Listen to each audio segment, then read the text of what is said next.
Kamusta po kayo? Bago po ang lahat, first things first.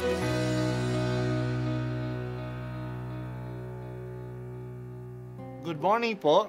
Sinisimulan po natin ngayon ang first things first. At dito po, tinatalakay natin sa unang bahagi ng umaga natin ay ang first readings na binabasa po sa banal na misa. Ito pong tinatalakay natin kasi madalas po kasi marami na tayong alam tungkol sa gospel readings. Pero konti po ang nagsasalita sa first readings. Pero ang first readings, bahagi din po yan ng Biblia, ng banal na kasulatan.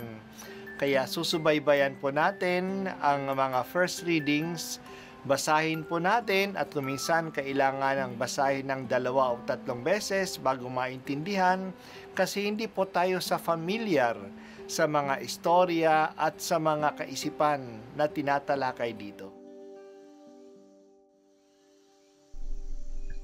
Ang pagbasa mula sa aklat ni Propeta Ezekiel. Noong mga araw na iyon, nadama ko ang kapangyarihan ng Panginoon at sa pamamagitan ng kanyang espiritu ay dinala niya ako sa isang lambak na puno ng kalansay. Inilibot niya ako sa lugar na yaong puno ng kalansay na tuyong-tuyo na. Tinanong niya ako, "Tao, palagay mo ba ay maaari pang mabuhay ang mga kalansay na ito?" Sumagot ako, "Kayo po lamang ang nakaalam, Panginoon." Sinabi niya sa akin, "Magpahayag ka sa mga kalansay na ito. Sabihin mo, mga tuyong kalansay, dingginin niyo ang salita ng Panginoon. Ito ang ipinasasabi niya. Bibigyan ko kayo ng hininga at kayo'y mabubuhay. Lalagyan ko kayo ng litid at laman at babalutin ng balat. Bibigyan ko kayo ng hininga at kayo'y mabubuhay. Sa gayon, makikilala nilang ako ang Panginoon." Nagpahayag nga ako tulad ng utos sa akin. Nang ako'y nagsasalita, nagkaroon ng malakas na ugong at nabuo ang mga kalansay. Nakita kong sila'y nagkakaroon ng litid at laman. Nababalot sila ng balat, ngunit hindi pa humihinga. Sinabi sa akin ng Panginoon, "Tao, tawagan mo ang hangin sa lahat ng dako. Sabihin mong ipinasasabi ko, Hangin, hinghan mo ang mga patay na ito upang sila'y mabuhay." Nagpahayag nga ako at pumasok sa kanila ang hininga. Nabuhay nga sila at nang magtayuan sila'y ubod ng dami, parang isang malaking hukbo. Sinabi sa akin ng Panginoon, "Tao, ang bansang Israel ay tulad ng mga kalansay na ito. Sinasabi nila, tuyo na ang aming mga buto, wala na kaming pag-asa, lubusan na kaming pinabayaan. Kaya nga, magpahayag ka. Sabihin mong ipinasasabi ko, bayan ko, ibubukas ko ang inyong libingan at maibangon ko kayo. Makikilala ninyong ako ang Panginoon. Hihingahan ko kayo upang kayo'y mabuhay at ibabalik ko kayo sa inyong sariling bayan. Sa gayon malalaman ninyo na akong Panginoon ang nagsabi nito at aking gagawin." Ang salita ng Diyos. Salamat sa Diyos. Ang mga Israelita noong panahon ni Ezekiel ay wala ng pag-asa. Hindi lang sa hindi sila nakabalik ang bihag noong 597 BC, noong natalo sila ng mga taga-Babylonia at ipinatapon sa Babylonia. Noong 586 BC, natalo uli ng mga Babylonians ang mga Israelita at sinira pa ang muog ng kanilang lungsod at pinabagsak ang templo sa Jerusalem.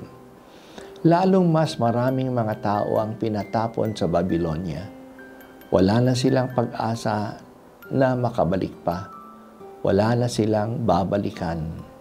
Sa ganitong kalagayan, nagpahayag si Ezekiel sa Babylonia. Dinala siya ng Espiritu ng Diyos sa isang lambak na puno ng kalansay, mga kalansay na tuyong-tuyo. Pero kahit na kalansay, pinasalita ng Diyos si Ezekiel. Sinabing magsalita siya sa mga kalansay.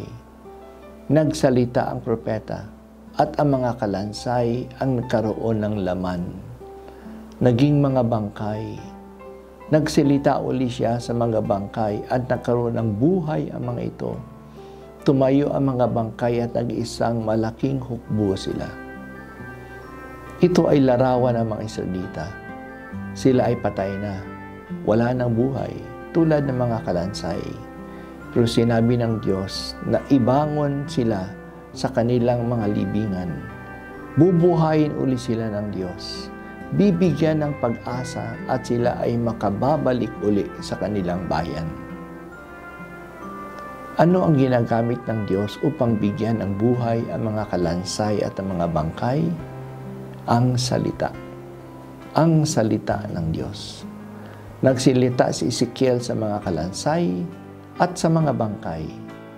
Parang walang saysay na magsalita sa mga kalansay. Sino ang makaririnig ng salita? Pero ang salita ng Diyos ay makapangyarihan. Yan ay nagbibigay ng buhay. Tayo rin ay minsan o madalas ay nasa kalagayan na parang wala tayong pag-asa, wala nang kinabukasan. Lupaypay tayo at tuyong-tuyo na. Hayaan natin magsalita sa atin ang salita ng Diyos. Makinig tayo sa salita ng Diyos. Magbasa tayo ng Bible. Mararanasan natin ang pagkilos ng Diyos sa atin. Bibigyan niya tayo ng buhay at sigla. Kaya napakaganda ng sinabi ng Diyos na hanggang ngayon ay sinasabi niya sa atin, ibabangon ko kayo sa inyong libingan.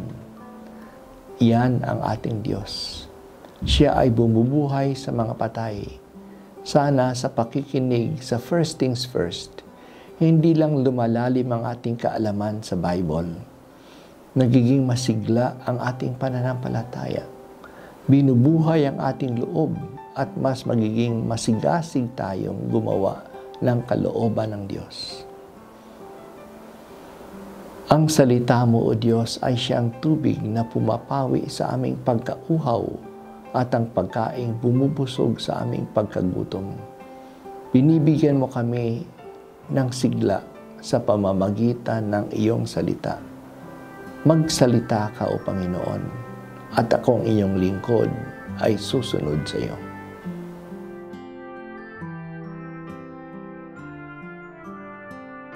At ako po ay si Bishop Broderick Pabilio dito sa First Things First.